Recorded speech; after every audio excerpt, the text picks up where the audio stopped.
And I'm really excited. You guys, I might have met Banksy today. You never know. So I was thinking about getting my girlfriend a diamond ring, but then I saw this documentary about all this stuff that these kids have to go through to get these diamonds. Have you guys seen The Goonies? So, I'm from Mississippi, and wow, that's a first. People's eyes change. People look at you different when you tell them you're from Mississippi. It's kind of like in a cartoon where the two guys get stranded on the desert island and they start to see each other as food. When I tell people I'm from Mississippi, they start to see me as a big, juicy, complete lack of education. I think that Americans view Mississippi the same way that Harry Potter fans view Slytherin House. Like, everybody who comes from there is bad. Why do we even still have it? Whenever I tell people I'm from Mississippi, they always ask me the same question. They say, "Oh, are you racist?" Okay, first off, when combating racism, probably best not to prejudge an entire group of people based on where they were born. Second, I'm not white, and that's pretty important to racists. They're usually sticklers for that. Like, not all racists, obviously, but like the famous Mississippi racists, you know what I mean? Like, the ones that really put Mississippi on the map, racism-wise. There weren't a lot of signs that said whites and spics only, is what I'm saying. For those of you wondering if I'm allowed to say spics, I'm Filipino, so I don't really know one way or the other. I think we're like the Mexicans of Asia. I really don't know anything about being Filipino. Like, when I was a kid, I just assumed I was white. I thought everybody had Asian grandparents. I didn't understand the Karate Kid, is what I'm saying. I get these reminders all the time that I'm not white, though. Like, somebody will come up and say, "You know who you look like? That guy from The Mummy." And I'm like, "Oh, Brendan Fraser." Like, no. The Mummy. Yeah. So I didn't think about racism a lot growing up in Mississippi, but I was raised religious. That's the thing that's hard to get away from in the South. Mississippi is the buckle of the Bible Belt. Texas is the holster. So I was raised religious, and as a nerd, I hated growing up religious. I wasn't allowed to do anything. Like, I wasn't allowed to read fantasy books or play Dungeons and Dragons. I wasn't even allowed to watch the Smurfs because Gargamel was a sorcerer. I wasn't allowed to watch Mr. Wizard. My parents didn't think he was an actual wizard, but science is also against God.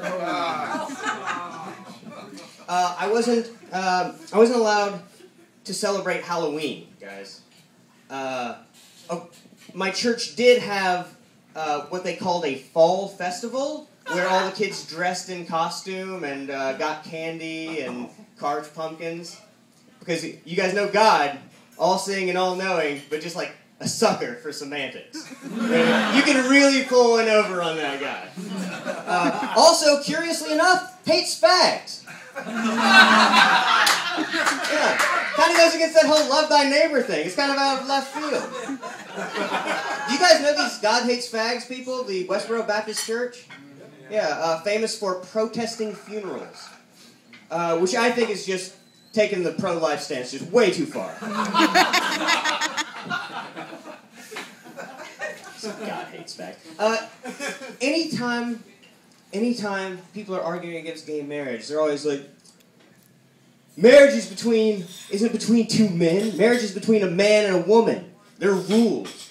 I'm like, guys, marriage doesn't exist. Marriage isn't real. We made it up, so it can be whatever we want it to be. Do you guys know that? Marriage isn't real. Marriage is just this thing that we all say exists.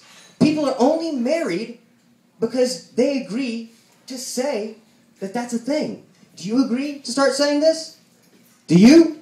Okay, now let's all start saying that these two are married. And I can do that because of the power vested in me by another not real thing. And that doesn't even have to be God. Guys, that could be the state of Vermont. The state of Vermont is another not real thing. Do you guys know that? That only exists because we say it exists. I'm not saying there's no land and people there. You know, I'm not saying there's not a place where cheddar cheese comes from. I'm not being lactose intolerant. I'm saying the demarcation. It's made up. We made it up. Speaking of stuff that is real, Hasidic Jews. Am I the only one who thinks they look like vampire hunters? All I'm saying is, if I was a vampire, I'd probably stay away from Fairfax and Melrose. You know what I mean? Like just in case. Just in case. And some of you guys might think that's racist, but you know what?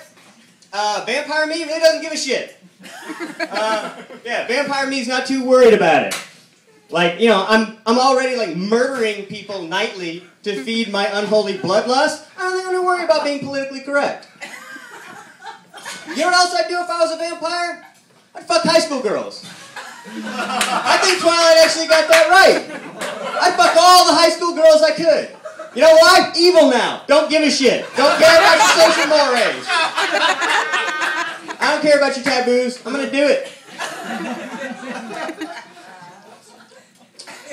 I wouldn't sparkle, though, because that is bullshit. I actually got into an argument with my niece. I was like, vampires don't sparkle, okay? When sunlight hits them, they explode.